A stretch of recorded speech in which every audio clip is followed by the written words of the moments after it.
Welcome to your teacher classes. और आज हम लोग बच्चों प्रश्नावली 12.1 का क्वेश्चन नंबर 7 से बनाएंगे। ठीक है, तो क्वेश्चन नंबर 7 क्या कह रहा है, देखिए क्वेश्चन नंबर 7 कह रहा है निम्नलिखित परिमेय संख्याओं को सरलतम रूप में लिखिए। ठीक है, तो पहला है -24/32। तो चलिए बच्चों, यहाँ पर क्वेश्चन मैंने लिख लिया है। पहला है -24/32। ठीक है, हम 2 से काटेंगे 24 को 12 बार में और 32 को 16 बार में, फिर 12 को 6 बार में काटेंगे और 16 को 8 बार में काटेंगे, फिर 2 से 3 बार में 6 को काटेंगे और 4 बार में 8 को काटेंगे। और आप डायरेक्ट 8 से भी काट सकते हैं। तो यह कितना हो जाएगा, 8 3 24, 8 चौका 32। तो ये कितना आ गया बच्चों इसका सरलतम रूप, -3/4। ठीक है, -3/4। तो सरलतम रूप क्या होता है बच्चों कि उस संख्या को, अंश और हर को हमें काटना होता है समान संख्या से, और उसको काटने के बाद वो जब तक कट सके तब तक उसको उस रूप में लिखना होता है। ठीक है, तो जैसे यहाँ पे मैंने आपको बताया कि माइनस जो है, यह देखिए पेज में मैं आपको बताती हूँ, ये देखिए। ठीक है, यहाँ पे -24/32 को आप 2 से भी काट सकते हैं। तो यह 12 बार में कटा, ये 16 बार में कटा। ठीक है, फिर इसको मैंने 12 को 2 से 6 बार में काटा और 16 को 8 बार में काटा, फिर 2 से 6 को 3 बार में काटा और 8 को 4 बार में काटा। तो यह आ गया हमारा -3/4। तो इस तरह से हमको तब तक काटते जाना है जब तक इसका सरलतम रूप ना आ जाए और ये किसी दूसरी संख्या से फिर ना कटे। ठीक है, ऊपर और अंश और हर ना कटे, तो तब तक हमको उस व्यू में लिखना होता है। जैसे 12/16 आया तो 12/16 भी जो है इसका सरलतम, सबसे सरलतम रूप 24/32 का नहीं हुआ। ठीक है, इसे भी हमें काटना होगा। और -3/4 अब ये किसी संख्या से नहीं कटेगा, तो ये इसका क्या हो गया बच्चों, सरलतम रूप हो गया। ठीक है, चलिए अब दूसरा है -55/22। तो ये 11 से कट जाएगा बच्चों, तो क्या आ जाएगा, -5/2। ठीक है, 11 से 55 5 बार में कटेगा और 22 2 बार में कटेगा। तो कितना आ गया हमारा, -5/2। ठीक है बच्चों, चलिए अब है हमारा तीसरा क्वेश्चन। तो चलिए बच्चों, यहाँ पे तीसरा क्वेश्चन है -45/72। ठीक है, तो बच्चों ये कितने बार में कट जाएगा, 9 से हम काट सकते हैं।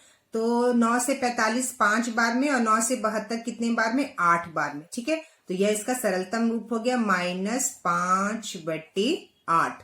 ठीक है, अब है चौथा क्वेश्चन -4/-5। तो इसका सरलतम रूप क्या हो जाएगा, सिंपल सा है, 4 और 5 तो कटेगा नहीं ये, तो ये माइनस साइन और यह माइनस साइन जो है कट जाएगा और यह हो जाएगा इसका सरलतम रूप 4/5। ठीक है, तो -4/5 का सरलतम रूप क्या हो गया, 4/5। ठीक है बच्चों, अब है हमारा छठा क्वेश्चन जो है 5/-4। ठीक है, तो इसको सरलतम रूप में कैसे लिखेंगे, तो -4/, को -5/-4 का सरलतम रूप हो जाएगा बच्चों -5/4। ठीक है, -5/4। अब देखिए आप कहेंगे कि क्या यह इसकी बराबर है, तो हाँ बिल्कुल बराबर है। 5/-4 को हम -5/4 क्या है बच्चों, लिख सकते हैं। ठीक है, क्या कर सकते हैं बच्चों, हम लोग उसको लिख सकते हैं। देखिए यहाँ पर हमको समझाया भी गया है। ये देखिए मैं एग्जाम्पल के तौर पे आपको बता रही हूँ। 5/-7 बराबर -5/7 है। यह प्रश्न पूछ रहा है क्या यह दोनों एक दूसरे के बराबर है। तो देखिए 5/-7 में हम समान संख्या से ऊपर और नीचे दोनों में गुना करते हैं। तो जब -1 से ऊपर गुना किया गया और -1 से नीचे गुना किया गया तो यह -5/7 आ गया। ठीक है, इसलिए 5/-7 जो है -5/7 के बराबर है। और ये भी आप कह सकते हैं कि -5/7, ठीक है, और -5/7 को हम -5/7 भी लिख सकते हैं। तो यह तीनों क्या होता है बच्चों, बराबर होता है। ठीक है, यानी कि -5/4 को, और ये -5/4 जो हमारा सेंटर में होता है, -5/4 और 5/-4, यह तीनों क्या होता है बच्चों, यह तीनों ही बराबर है। ठीक है, तो 5/-4 का सरलतम रूप क्या हो जाएगा, -5/4। यह तीनों एक दूसरे के क्या है बच्चों, बिल्कुल बराबर है। ठीक है, चलिए बच्चों हमारा नेक्स्ट क्वेश्चन है बच्चों, क्वेश्चन नंबर 8। निम्नलिखित वर्गाकार खानों में उपयुक्त चिन्हों को भरिए। ठीक है, तो बड़े का चिन्ह, छोटे का चिन्ह और क्या है, बराबर का चिन्ह है।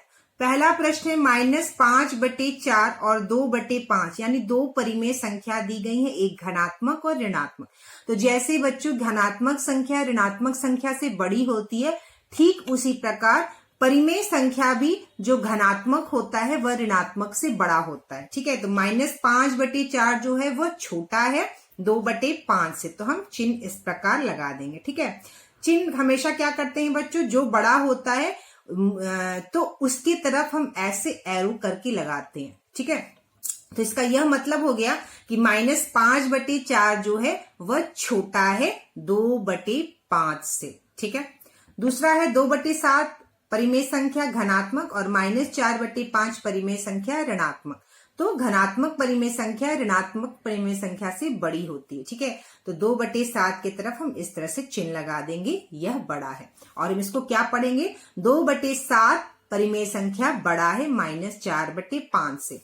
और इसको कैसे पढ़ते हैं बच्चों हम लोग, -5/4 परिमेय संख्या छोटी है 2/5 परिमेय संख्या से। ठीक है, तो चलिए बच्चों क्वेश्चन नंबर 3 है यहाँ पर, -4/7 और 1/2 परिमेय संख्या है। -4/-7 और 1/2 में कौन बड़ा है। ठीक है, तो -4/-7, तो यह माइनस एक दूसरे से कट जाएगा और यह इसका अर्थ है ये कि -4/7 जो है वह 4/7 के बराबर है। ठीक है, तो अब हम क्या करेंगे, 4/7 और 1/2 में देखेंगे कि कौन सा यह परिमेय संख्या जो बड़ा है। तो सिंपल सा हम क्या करते हैं बच्चों, किसी भी परिमेय संख्या या भिन्न को देखने के लिए बड़ा है कि छोटा है, हम उसके साथ और ये नीचे का जो हर है उसको हम बराबर करते हैं।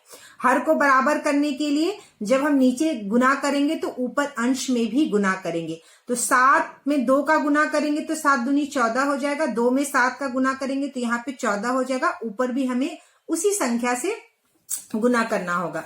तो 4/7, ठीक है, तो 4 में 2 से गुना करेंगे और 7 में भी 2 से गुना करेंगे तो कितना हो गया, 4 दूनी 8 और 7 दूनी यह 14 हो जाएगा। और 1/2, ठीक है, तो 2 को हर जो हमारा 2 है उसमें हम 7 का गुना करेंगे तो 14 होगा और ऊपर भी हमें 7 का गुना करना पड़ेगा, तो यह हो जाएगा 7/14। ठीक है, 7/14। अब हम देखेंगे बच्चों कि 8/14 और 7/14 में कौन बड़ा है। ठीक है, कौन सा परिमेय संख्या या भिन्न हमारा बड़ा है। तो बिल्कुल हमें साफ दिख रहा है, जब हमारा हर बराबर होता है तो ऊपर की संख्या जो बड़ी होती है वह हमारा भिन्न या परिमेय संख्या बड़ा होता है। यानी 8/14 जो है वो बड़ा है, किससे बड़ा है बच्चों, 7/14 से।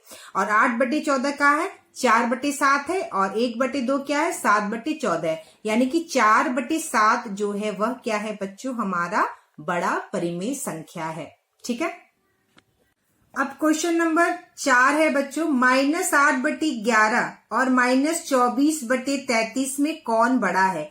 तो अगर हम -24/33 को आप इसका सरलतम रूप अगर देखिए तो अगर हम इसको किससे काटेंगे, 3 से। ठीक है, तो 24 कितने बार में कट जाएगा, 8 बार में, और 33 कितने बार में कट जाएगा, 11 बार में। यानी कि इधर भी जो है -8/11 ही है। ठीक है, यानी कि -24/33 जो है वह -8/11 के बराबर ही है। ठीक है, इसका यह समतुल्य परिमेय संख्या है, इसलिए -8/11 और -24/33 जो है वह एक दूसरे के क्या है बच्चों, बराबर है। तो इसमें क्या चिन्ह लगेगा, बराबर का चिन्ह लगेगा। ठीक है, यहाँ पर देखिए -4/7 को मैंने काटा था और 1/2 को हमने तुलना की थी, तो मैंने यहाँ 4/7 में बड़े का चिन्ह लगाया। आप यहाँ पे भी 4/7 में इस तरह से बड़े का हम चिन्ह लगा देंगे। चलिए नेक्स्ट क्वेश्चन है बच्चों हमारा, -3/8 और -5/8 में कौन बड़ा है। ठीक है, अगर हम धनात्मक संख्या का बात करें बच्चों, 3/8 और 5/8 में, ठीक है। धनात्मक अगर हम परिमेय संख्या की बात करें तो हमें स्पष्ट दिख रहा है कि इसका हर बराबर है। 5/8 जो है वह हमारा बड़ा है, ठीक है। तो धनात्मक में क्या होगा, जब हर बराबर होता है तो जो संख्या बड़ी होती है वह बड़ा परिमेय संख्या होता है, जिसका अंश बड़ा होता है वह परिमेय संख्या बड़ी होती है। लेकिन उल्टा जब ऋणात्मक की बात करते हैं तो -3/8 और -5/8 क्या होता है, ऋणात्मक परिमेय संख्याएं जब दी रहती है, जब हर बराबर हो, ठीक है, और ऊपर की संख्या जो भी ऋणात्मक परिमेय संख्या ऋणात्मक दिया है दोनों, और हर जब दोनों का बराबर होता है तो जस्ट धनात्मक परिमेय संख्या का उल्टा होता है। इसमें क्या होता है, -3/8 जो है -5/8 से बड़ा होता है, ठीक है।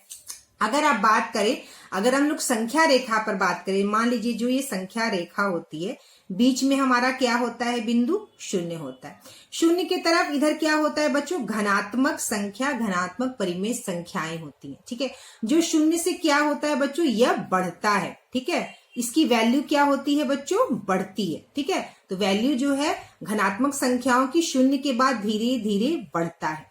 वही ऋणात्मक संख्या की तरफ अगर हम लोग जाएं, ऋणात्मक संख्याओं की तरफ अगर हम लोग जाएं तो यह जो मान होता है वह क्या है बच्चों, यह जो मान होता है वह घटता है, ठीक है। मान जो होता है क्या होता है, घटता है। यानी 1 है, यहाँ 2 है, ये 3 है, 1 2 3, ठीक है, ये प्लस में दिया हुआ है। तो 1 से बड़ा 2 है, 2 से बड़ा 3 है, ठीक है। लेकिन अगर हम इधर बात करें -1 -2 -3, तो क्या होता है बच्चों, -1 बड़ा है, उससे छोटा -2 है और उससे छोटा -3 है। तो क्या होता है, -1 से या 0 से जो ऋणात्मक संख्याओं का जो होता है वह क्रम क्या होता है, मान घटता है, ठीक है। तो यहाँ पर -1/8 -2/8 -3/8 -4/8 -5/8 इस तरह से दी हुई है। जैसे अगर हम लोग मान लीजिए अगर हम लोग संख्या रेखा पर या बीच में 0 है, और अगर हम लोग इधर बनाते हैं 1 2 3 4 5 6 7 8, ठीक है। तो यह हो गया -1 मान लीजिए 8, यह हो गया -2/8, यह हो गया -3/8, यह हो गया -4/8, यह हो गया -5/8। तो यह जो 0 से जो परिमेय संख्याएं होती हैं, ऋणात्मक परिमेय संख्या, इनका मान क्या होता है बच्चों, यह घटता है, ठीक है। जब हम इधर जाते हैं 0 से, जब हम बाईं ओर जाते हैं, लेफ्ट हैंड साइड जाते हैं, तो इनका मान घटता है। इसलिए -3/8 जो है वह बड़ा होगा -5/8 से। क्यों, क्योंकि इधर हम जब जा रहे हैं तो इसका मान घट रहा है। तो -3/8 से छोटा -4/8, -4/8 से छोटा -5/8, ठीक है। तो बच्चों यहाँ पर -3/8 और -5/8 में कौन बड़ा है, -3/8 जो है बच्चों वो क्या है, बड़ा है, ठीक है। अब बच्चों क्वेश्चन नंबर हमारा 6 है, 1/-2 और -1/2 में कौन बड़ा, छोटा या बराबर है। तो मैंने अभी पिछले क्वेश्चन में बताया है कि 1/-2 और -1/2 क्या है बच्चों, बिल्कुल बराबर है, ठीक है। 1/-2 बराबर -1/2 बराबर -1/2, यह तीनों क्या है बच्चों, बराबर है, ठीक है। यह तीनों क्या है, बराबर है, ठीक है।